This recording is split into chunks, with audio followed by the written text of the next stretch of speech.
I will quickly run because let me tell you this. What we're going to be doing now is going to be super cool. You know why it's going to be super cool? Because we've already done, we've looked at random variable, whether discrete or continuous individually. You know what we want to do now? We want to look at them jointly. We want to look at a situation where we got more than one random variable at a time. And that's what we call.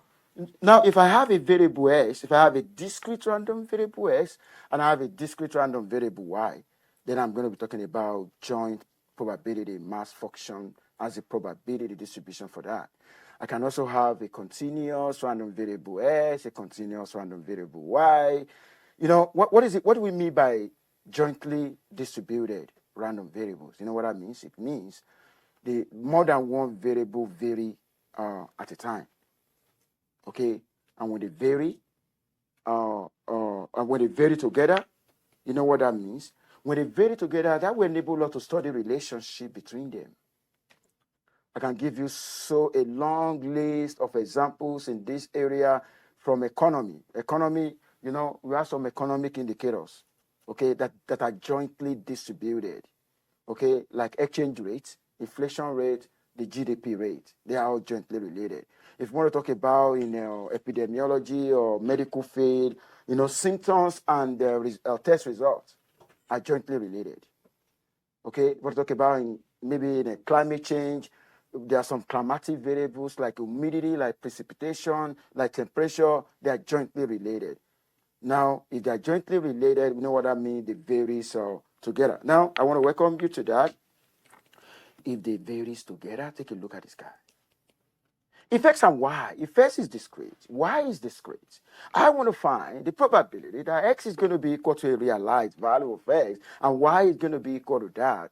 Okay, I'm looking at the probability of the joint occurrence.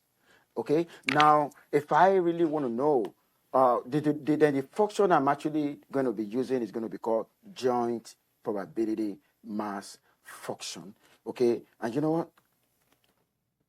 Because depending on the numbers of random variables you have, if you're talking about discrete, I got two summation because I'm talking about two variables.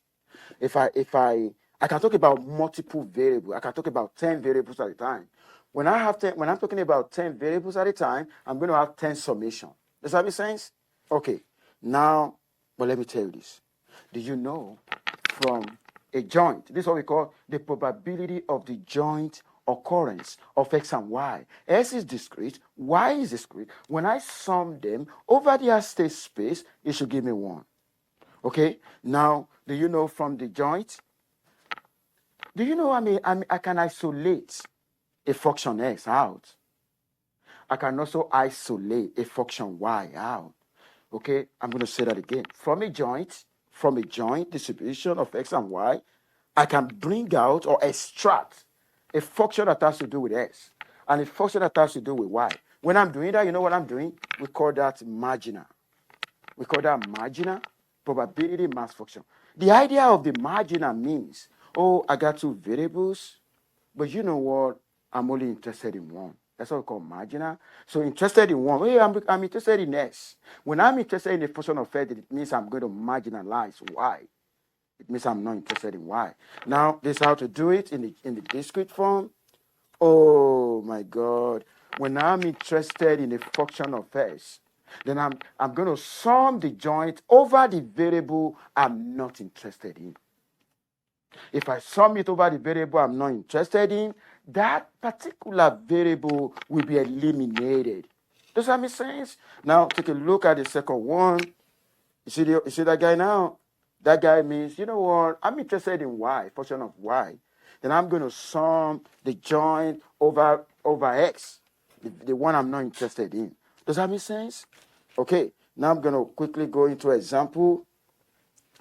There's so many examples I think I mentioned without wasting my time. I want to talk about, take a look at this. Okay, we are interested in the effect of seatbelt use on saving lives. If we consider the following random variable x1 and x2, we got two random variable x1 and x2, and each of them has levels. It doesn't really matter The levels of x1 may be different from the levels of x2. That doesn't matter. Take a look at this. Oh my God. X1 has 2 levels, which means either a child survived or a child did not survive. Okay. And S2 has 3 levels. Do you see S2 has 3 levels? Okay. The first level is 0, which is say no bet use. The second one, adult bet use, and a child or set use. If I have this, when I'm working with a discrete, I can actually bring out a contingency table. This is what we call a contingency table. We normally, whenever you're dealing with a joint distribution that has to do with discrete, only discrete, random, variable, x1 is discrete, s2 is discrete, we can actually generate a table. Okay, now when you take a look at the table now, oh my God, what do I have in this table? Take a look at this guy. It's telling me I got 2 levels for x1. And this guy is saying I got 3 levels for x2. Now, when we do the possible probability, numbers of cells, what is 3 times 2? That would be 6, right? And that was why we got this guy. Take a look at this guy. But you know what? These are givings. These are going to be given. This is telling us 38% of the time, okay, when x1 equal to 0, s2 equal to 0. If you want to know what x1 0 means and s2 0 means, you're going to come here. Oh my God. Take a look at what it's trying to say here. 38% of the time, if no bet is used, I'm talking about using a bet inside a car when you're driving. If no bet is used, then child survive. That only occur 38% of the time. Do you now understand what we have in this table? This is just from historical data about the probability. Okay, and each of these, they represent joint probability, joint, for different levels. Does that make sense? Okay, now, if I want you now to get marginal, okay, maybe I wanted to get the marginal for x2. When I ask you to get marginal for x2, you need to consider the levels of x2. You're going to get the numbers of the levels of a random variable will determine the numbers of marginals you're actually going to get. Take a look at it. When x2 equal to 0, you see what happened? What are you doing? You are adding those two over the range of what? X1. Okay? What do you have? That is the marginal now for x2 equal to 0. For s2 equal to 1 is this guy. For s2 equal to 2 is this guy. Now, do you know that each of these represent the marginal probability for x2 considering the respective state of nature in the s2? Okay, let's also find the marginal probability for x1. Oh my God. If I want to find the marginal probability for x1, I'm actually going to get 2 because there are 2 levels. Okay, take a look at this. What am I doing here? Adding this over the range of what? X2, and that gives us 0.76. Adding this over the range of x1, that gives us 0.24. Is there anyone who doesn't understand how to figure out the marginal probability distribution, whether for x1 or x2, based on the example that I've demonstrated? Is there any question? Okay, now I'm going to move right now. This is what I just did. Do you know what this guy means? That's a joint. I can actually look at that from the table. When s1 equal to 0, s2 equal to 2. Okay? Oh, where is it? Oh my God, this is actually here.